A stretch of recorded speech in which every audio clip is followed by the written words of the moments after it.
Marcus. Chun grips his boarding pass with trembling fingers as storm clouds gather outside Chicago O'Hare's massive windows. Lightning illuminates the terminal as he closes his eyes for a moment, then sees it. Flight 447, consumed by flames midair. Metal screaming through thunder. Faces frozen in terror. His own reflection stares back from the twisted wreckage. The vision ends. His heart pounds. The announcement echoes. Final boarding call for Flight 447 to London. Marcus jolted back to reality, his engineering textbook sliding from his lap onto the polished airport floor. The fluorescent lights above seemed to flicker in rhythm with his racing heartbeat. Around him, passengers chatted casually, completely unaware of the horror he'd just witnessed in his mind's eye. "You okay, son?" Tom Rodriguez approached, his security badge catching the terminal's harsh lighting. The older man's weathered face showed genuine concern as he noticed Marcus's pale complexion and a cold sweat beading on his forehead. I think something terrible is going to happen," Marcus whispered, his voice barely audible above the constant hum of airport activity. The smell of coffee and fast food from nearby concessions mixed with the sterile scent of cleaning chemicals, creating an oddly comforting yet surreal atmosphere. Through the floor-to-ceiling windows, Marcus could see the Boeing 777 sitting on the tarmac like a sleeping giant. Ground crews moved around it with practiced efficiency, their bright orange vests creating moving dots of color against the gray concrete. The storm was approaching, fast dark clouds rolling in from the west like a massive wall of impending doom. Sarah Williams, her Navy uniform crisp despite the long day, noticed the commotion as she passed by on her way to the gate. Her trained eye immediately assessed the situation. Young man in distress. Security guard providing assistance. No immediate threat. But something about Marcus's expression made her pause. "The flight," Marcus continued, his hand shaking as he pointed toward the window. "It's going to..." The storm. The lightning ... double quotes. He couldn't finish the sentence. How could he explain what he'd seen? How could he make them understand that every detail felt more real than the terminal around him? The public address system crackled to life. "Ladies and gentlemen, due to approaching weather conditions, Flight 447 to London may experience some delays. We appreciate your patience as we monitor the situation." Marcus felt a chill run down his spine. Even the announcement seemed to validate his terror. He looked at Tom, then at Sarah, searching their faces for any sign that they might believe him. The terminal's air conditioning hummed steadily, but he felt like he was suffocating. "Listen," Sarah said gently, crouching down to his eye level. Her voice carried the professional calm she'd developed over years of dealing with anxious passengers. "Pre-flight jitters are completely normal. I've seen it thousands of times. That storm looks scary, but these planes are built to handle much worse." But Marcus wasn't listening to her reassurances. He was watching the departure board above their heads, where Flight 447's status still showed "on time" in bright green letters. Each passing second felt like a countdown to catastrophe. The wind outside began to pick up, rattling the massive windows slightly. A few passengers near the gates looked up nervously, but most continued with their routines, reading, scrolling through phones, purchasing last-minute snacks. Their normalcy felt surreal against the backdrop of Marcus's growing dread. "I can't get on that plane," he said finally, standing up abruptly. His boarding pass fluttered to the ground like a wounded bird. "I won't." Tom picked up the boarding pass and studied Marcus carefully. 25 years in security had taught him to read people, and this young man wasn't exhibiting typical pre-flight anxiety. There was something deeper, more primal in his fear. "Tell me exactly what you saw," Tom said quietly, leading Marcus away from the growing crowd near the gate. Sarah followed, her curiosity overriding her scheduled duties. Marcus closed his eyes, trying to organize the chaotic images that had flooded his mind. The plane. It was climbing through the storm when lightning hit the left engine. But it wasn't just the lightning. There was an explosion, like the fuel ignited. The whole aircraft just disintegrated. His voice cracked. I could see every face in the windows. Every scream. The terminal's ambient noise seemed to fade around them. The rolling of luggage. The chatter of passengers. The occasional gate announcement. Sarah found herself checking her watch nervously. Flight 447 was her assignment, and boarding would begin in 30 minutes. Weather delays happen all the time, she said, though her voice lacked its earlier conviction. The pilots wouldn't take off if conditions weren't safe. But they don't know, Marcus insisted. They can't see what I saw. The lightning strike hits at exactly 11:47 p.m., 7 minutes after takeoff. The plane is at 12,000 feet when he stopped abruptly, realizing how insane he sounded. Thunder rumbled in the distance, closer now. The storm was approaching faster than the meteorologists had predicted. Through the windows, they could see ground crews beginning to secure loose equipment. The wind was strong enough to rock the smaller service vehicles. Tom's radio crackled. All units, be advised, were now under a severe thunderstorm warning. Ground stop may be implemented within the hour. Marcus grabbed Tom's arm. You have to stop the flight. Please. I know how this sounds, but I'm telling you the truth.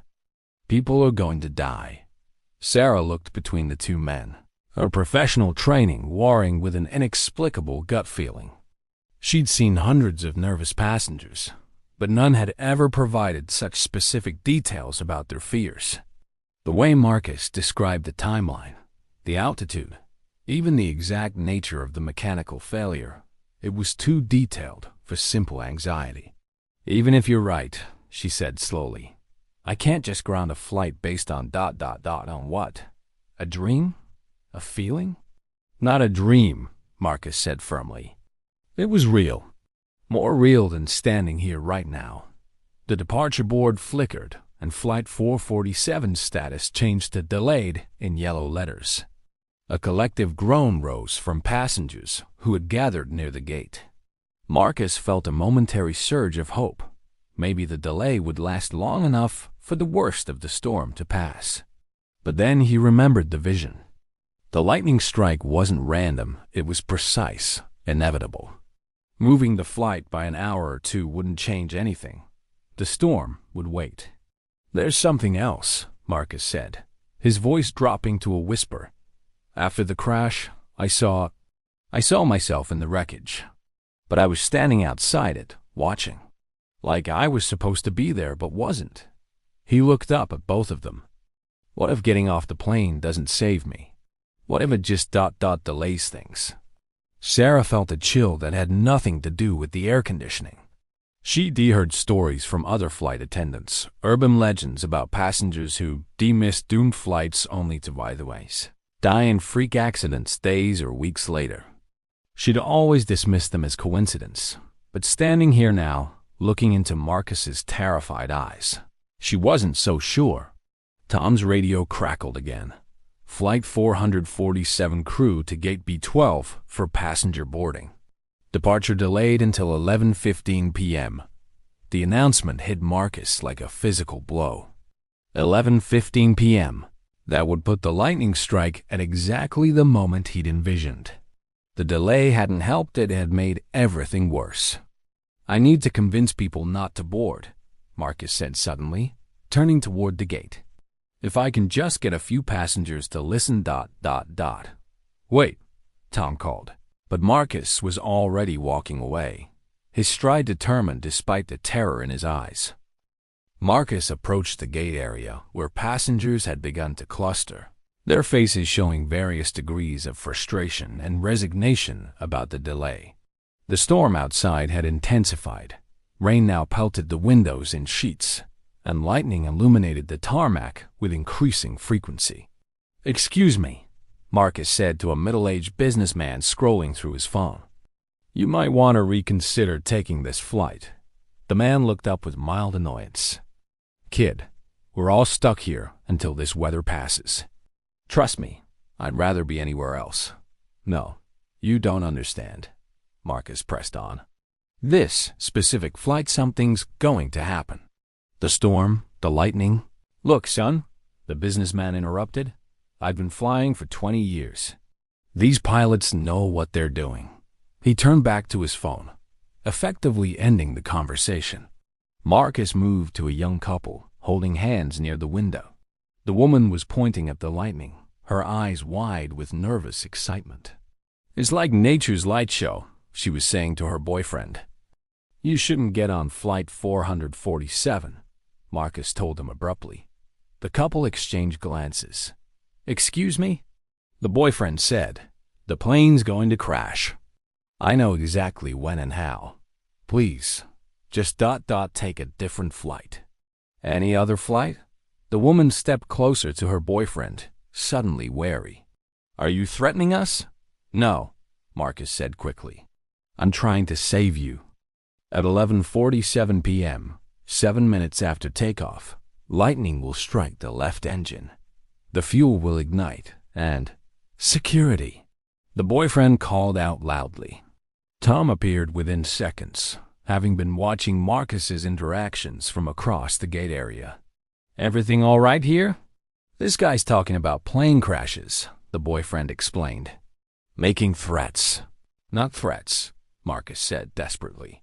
Warnings. Tom, tell them. You know I'm not making this up. Tom looked around at the growing number of passengers who had turned to watch the commotion. Sarah hurried over from the gate counter, her expression torn between professional concern and personal uncertainty. Maybe we should take this somewhere private, Tom suggested, placing a gentle but firm hand on Marcus's shoulder. There's no time, Marcus insisted. Boarding starts in 15 minutes. He turned back to the crowd. Please, just listen to me. I've seen what's going to happen. The plane will climb to 12,000 feet, then the lightning. Sir, you need to calm down, Sarah said, using her flight attendant voice. You're scaring the passengers. But as she spoke, she noticed something that made her blood run cold. An elderly woman sitting near the gate was nodding slowly, her eyes fixed on Marcus with an expression of recognition. I've had dreams, the woman said quietly. The same dream for 3 nights. Fire in the sky. Marcus rushed over to her. What else did you see? Tell me. The woman's voice was barely audible above the storm raging outside. Metal screaming, voices calling out. And you standing in the rain, watching it fall. Several passengers had gone silent now, listening despite themselves. The businessman who had dismissed Marcus earlier looked up from his phone, his expression no longer quite so certain. Sarah felt her radio buzz. Flight crew, please report to gate B12 for final boarding preparations. I have to go, she said, but she hesitated, looking back at Marcus. If you're really that convinced, don't fly tonight, Marcus pleaded. Please, just call in sick or schedule anything. Sarah stared at him for a long moment, then at the storm outside. Lightning struck somewhere in the distance, close enough that the thunder followed immediately. The terminal's lights flickered briefly. The flight's been cleared for takeoff as soon as the worst of the storm passes, she said finally. The weather service says we'll have a window around 11:15. Marcus grabbed her arm. That's exactly when it happens, don't you see? The delay isn't protecting anyone. It's ensuring the crash occurs exactly as I saw it. Tom's radio crackled with increasing urgency as ground crews reported worsening conditions. The wind was now gusting at nearly 50 miles per hour, and hail had begun to fall in the distance. Look, Tom said to Marcus, even if you're right about whatever you think you saw, there's a protocol. I can't ground a flight based on dreams or visions, but I can't report a passenger making threats. I'm not threatening anyone. Marcus shouted, his voice carrying across the gate area. I'm trying to save their lives. The commotion had drawn the attention of other airport security officers. Marcus could see them approaching from multiple directions. their hands resting casually but meaningfully on their equipment. In that moment, watching the storm outside and feeling the weight of impending disaster, Marcus made a decision that would haunt him forever. He looked at the boarding pass he'd picked up from where it had fallen, then deliberately tore it in half. "I'm not getting on that plane," he announced to everyone within earshot. "And neither should any of you." The terminal fell eerily quiet, except for the storm's relentless assault on the windows. Marcus stood in the center of the gate area, his torn boarding pass scattered at his feet like confetti of doom. Several passengers stared at him, some with fear, others with curiosity, a few with dawning comprehension. The elderly woman who had mentioned her dreams stood up slowly, her weathered hands gripping her purse tightly. "I'm not boarding either," she announced, her voice surprisingly strong. 3 nights of the same nightmare is enough warning for me."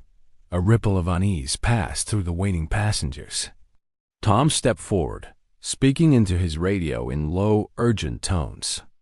More security personnel appeared at the perimeter of the gate area, their presence both protective and containing. Sarah watched from behind the gate counter, her finger hovering over the intercom button. The boarding announcement was ready, but something held her back. In her 5 years as a flight attendant, she'd developed an almost supernatural ability to read situations, and every instinct she possessed was screaming that something was terribly wrong. "Ma'am, we understand your concerns," one of the newer security officers said to the elderly woman. "But you can't make decisions based on what this gentleman is claiming." "I'm not," she replied firmly. "I'm making it based on my own dreams." This young man just confirmed what I already knew. The businessman who had initially dismissed Marcus now stood up, his phone forgotten in his lap. "What exactly did you see?" he asked Marcus directly. "And don't give me vague descriptions. I want specifics." Marcus closed his eyes, letting the vision replay once more. The plane reaches cruising altitude at 11:44 p.m. 3 minutes later, at exactly 11:47, lightning strikes the port engine housing. But the lightning isn't the real problem. It's what happens next. There's a fuel leak in the wing tank that maintenance missed.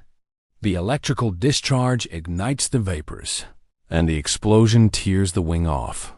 The specificity of his account sent chills through the assembled passengers.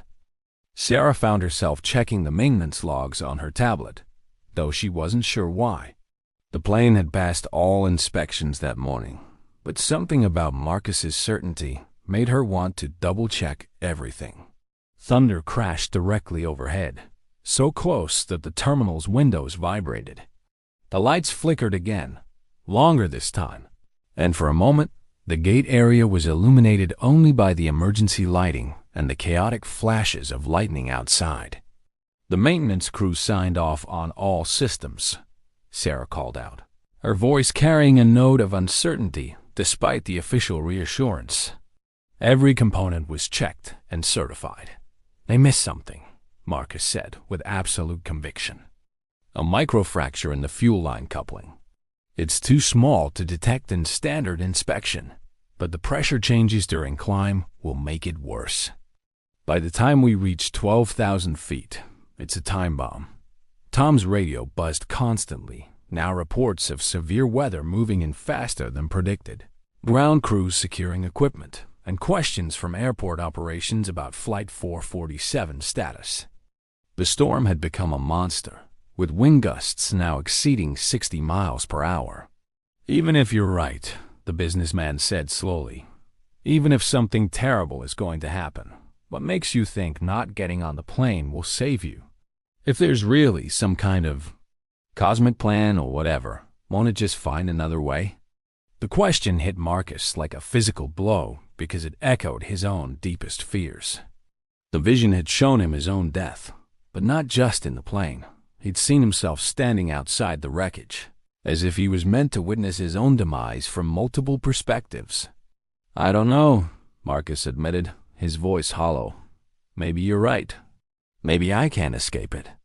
But at least I can try to save others." 3 more passengers had quietly gathered their belongings and moved away from the gate. They didn't make announcements or dramatic gestures. They simply decided that whatever was happening, they wanted no part of it. Sarah's radio crackled. "Flight 447 crew. We need you at the aircraft for pre-flight inspection. Weather window opening in 10 minutes. She looked across the gate area at Marcus, then at the passengers who remained, some determined to fly despite the warnings, others wavering in their decision. Through the windows, she could see the ground crew beginning to remove the covers from the plane's engines. "The fuel line coupling," she said suddenly, her voice cutting through the ambient noise. "Where exactly is it located?" Marcus looked up, surprised by the question. "Port wing, approximately 18 inches aft of the engine mount. The coupling connects the main tank feed to the engine manifold." Sarah's blood ran cold. That level of technical detail wasn't something a panicked passenger would typically. No, it was the kind of specific information that came from either extensive aircraft knowledge or something else entirely. She made a decision that would change everything. "I'm calling in sick," she announced, pulling out her phone. "I'm not flying tonight." The gate area erupted in confused voices and urgent questions. But Sarah was already walking away, her phone pressed to her ear as she reported her sudden illness to crew scheduling. Marcus watched her go with a mixture of relief and terror. He'd managed to save at least one person, but the plane was still going to take off. The vision was still going to come true. And somewhere in the back of his mind, a darker thought was taking shape. If he couldn't prevent the crash, what other form would his destined death take? The terminal felt different now, charged with an energy that had nothing to do with the storm outside. Word had spread through the gate area like wildfire, a passenger claiming prophetic visions, a flight attendant suddenly calling in sick, other passengers abandoning their flights based on dreams and intuition. Marcus stood near the massive windows, watching the ground crew work frantically to prepare Flight 447 for departure. The storm had created a brief lull, a deceptive calm that the meteorologists called a weather window. It would last just long enough for takeoff, then close again with vengeance. Final boarding call for Flight 447 to London. The announcement echoed through the terminal. Despite everything that had happened, despite the warnings and the mounting unease, most passengers were still queuing up to board. Modern life had trained them to ignore intuition in favor of schedules and obligations. Tom approached Marcus, his expression grim. "Airport operations wants to speak with you. There are protocols when passengers make claims about flight safety." "Let them," Marcus replied, not taking his eyes off the aircraft. "By the time they're done questioning me, it'll be too late anyway." The businessman who had been asking pointed questions earlier walked past, his boarding pass in hand. He paused next to Marcus and said quietly, "I hope you're wrong, son. For all our sakes." Marcus watched him disappear down the jet bridge, knowing he would never see the man alive again. The weight of that knowledge was crushing. How do you live with the certainty of others' deaths? How do you carry the burden of being the only one who knows? The elderly woman who had supported his warnings sat nearby, her small suitcase at her feet. She hadn't rebooked on another flight. Something told Marcus she wouldn't be flying anywhere, ever again. "You see it too, don't you?" she said softly. "Not just a crash. What comes after?" Marcus turned to look at her, and in her ancient eyes, he saw his own terror reflected back. She knew. Somehow, she knew that escaping the plane was only the first move in a game where the rules were written by forces beyond human understanding. "The patterns," she continued, her voice barely audible. "Once you step outside your destined path, everything else shifts to compensate. Death doesn't like to be cheated." Outside, the aircraft began to push back from the gate. Marcus could see the pilots in the cockpit running through their final checks. In exactly 28 minutes, they would all be dead. But knowing that fact didn't bring him any sense of victory or relief, only a deeper, more primal dread. His phone buzzed with a text from his roommate back at college. Flight delayed? Saw the weather on the news. Stay safe. Stay safe. The phrase seemed almost mocking now. Marcus typed back, flight leaving on time. I'm not on it. As he sent the message, he noticed something that made his blood freeze. The terminal's departure board was flickering again, but this time, it wasn't just showing delays. Other flights were being affected, cancellations, gate changes, mechanical issues. It was as if the entire system was reorganizing itself around the void left by those who had chosen not to board. Flight 447. Tom's radio erupted with activity. Code yellow at gate C7, mechanical issue with flight 892 to Denver. Code yellow at gate A15, medical. Emergency on flight 334 to Miami. The emergencies were cascading through the airport like dominoes falling in sequence. Marcus realized with growing horror that their decision to avoid Flight 447 hadn't prevented death. It had simply redistributed it across other flights, other passengers, other moments. This isn't over, he whispered, more to himself than to anyone else. The elderly woman nodded knowingly. It's never over. You can delay it, redirect it, even pass it to someone else temporarily. But the universe keeps its accounts balanced. Through the windows, Flight 447 taxied toward the runway. The storm cloud swirled overhead like a vast hungry mouth waiting to swallow the aircraft whole. Marcus checked his watch. 11:16 p.m. In exactly 31 minutes, the vision would become reality. But even as he watched his prophesied death taxi away from him, Marcus felt no relief. Because deep down, he understood what the old woman had been trying to tell him. He had seen his death in that crash, but he had also seen himself standing outside it, watching it happen.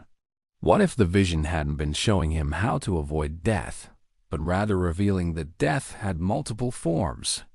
What if getting off the plane wasn't salvation, but simply a different route to the same destination? His phone buzzed again, this time with a news alert. Severe weather causing widespread flight disruptions at Chicago O'Hare. Multiple incidents reported. Marcus looked around the terminal with new eyes, suddenly aware of every potential hazard. The electrical system stressed by the storm, the crowds of stranded passengers creating chaos, the maintenance vehicles racing around the tarmac in dangerous conditions. Somewhere in this maze of possibilities, his real death was waiting. The crash had been a decoy, a false choice designed to make him feel safe while the true trap was being prepared. 11:47 p.m. came and went in silence. Marcus stood at the terminal window, his breath fogging the glass as he watched the empty tarmac. Flight 447 had taken off 7 minutes earlier, disappearing into the storm-dark sky like a ghost ship sailing into eternity. No explosion lit up the night. No burning debris rained from the clouds. The aircraft had simply vanished into the darkness, carrying its passengers toward London and away from the doom Marcus had so vividly foreseen. It didn't happen, he whispered, his voice filled with confusion rather than relief. The elderly woman approached slowly, her footsteps echoing in the now quiet gate area. Most of the other passengers had either boarded other flights or left the airport entirely. The terminal felt vast and empty, like a cathedral after the last service. Visions aren't always literal, she said gently. Sometimes they're metaphors. Warnings wrapped in symbols. Marcus turned to face her, and for the first time, he really looked at her. She was older than he had initially thought, ancient, really, with skin like parchment and eyes that seemed to hold centuries of accumulated wisdom. Who are you? He asked. Someone who learned long ago that fighting fate only makes it more creative, she replied. You saved those people tonight, but you also set other events in motion. The question now is, what price will the universe demand for that intervention? As if summoned by her words, Tom's radio crackled to life. All units. We have a situation in Terminal B, structural damage from the storm. Evacuation in progress.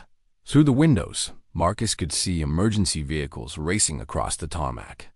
Red and blue lights painted the wet concrete in primary colors, creating an abstract artwork of crisis and response. "Terminal B," Marcus said slowly. "That's where I was supposed to catch my connecting flight tomorrow." "The flight home?" The old woman nodded sadly. "The universe is remarkably efficient at course correction." Marcus felt the pieces clicking into place with horrible precision. He had avoided death on Flight 447, but in doing so, he had altered his own timeline. Instead of dying in the crash tonight, he would now be in Terminal B tomorrow when the storm damage caused a catastrophic ceiling collapse. "I could just not go to Terminal B," he said desperately. "I could change my flight, leave the airport, drive home instead." "You could try," she agreed. "And then death would find another way. A car accident on the highway, perhaps. Or a gas leak in your apartment. The more you struggle, the more elaborate the trap becomes." The storm outside was intensifying again, as if it had been waiting for Flight 447 to safely clear the area. Lightning struck the control tower, and the entire airport plunged into emergency power mode. Red lights bathed everything in an apocalyptic glow. "There has to be a way out," Marcus said. But even as he spoke the words, he felt their futility. The vision hadn't been wrong. It had just been incomplete. He had seen himself dying in the crash, but he had also seen himself standing outside it, watching. Now he understood. The second image was the true one. The crash had never been his death. It had been his warning. Tom appeared through the darkness, his flashlight cutting through the emergency lighting. "Son, we need to evacuate this section. The storms caused structural damage throughout the building." "Where are we supposed to go?" Marcus asked. "Temporary shelter in Terminal B until the weather passes." Marcus laughed, a sound devoid of humor and full of bitter recognition. Of course, every path led to the same destination. Every choice brought him closer to the moment the universe had already decided upon. "I'm not going," he said firmly. "It's not optional," Tom replied. "This entire section is being cleared."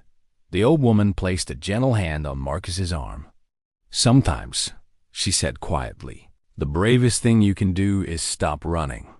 As Tom led them through the darkened terminal toward their assigned shelter, Marcus felt a strange sense of peace descending over him. He had spent the entire night fighting against inevitability, trying to change what couldn't be changed. But perhaps there was dignity in acceptance, honor in facing destiny with open eyes. The ceiling of Terminal B groaned ominously under the storm's assault. Water dripped steadily through hairline cracks that spiderwebbed across the concrete above.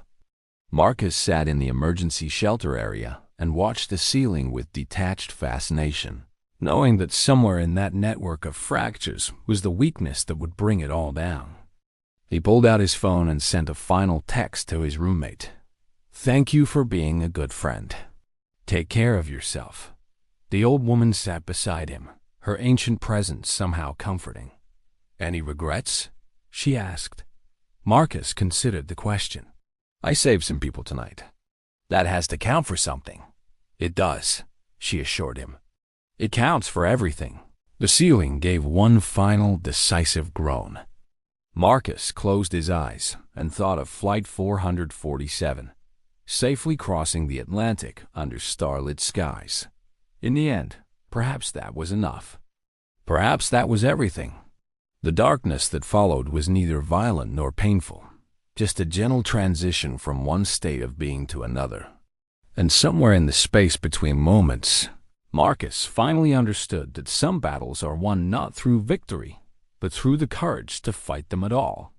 The storm passed by morning, leaving behind a changed world where small acts of salvation ripple outward through time like stones thrown into still water. Flight 447 landed safely in London, its passengers never knowing how close they had come to a different ending. But that's a story for another day, another warning, Another soul brave enough to stand between fate and the innocent, even knowing the price they'll pay. Will you heed the signs when your time comes? The next story waits in the shadows, and it might be closer than you think.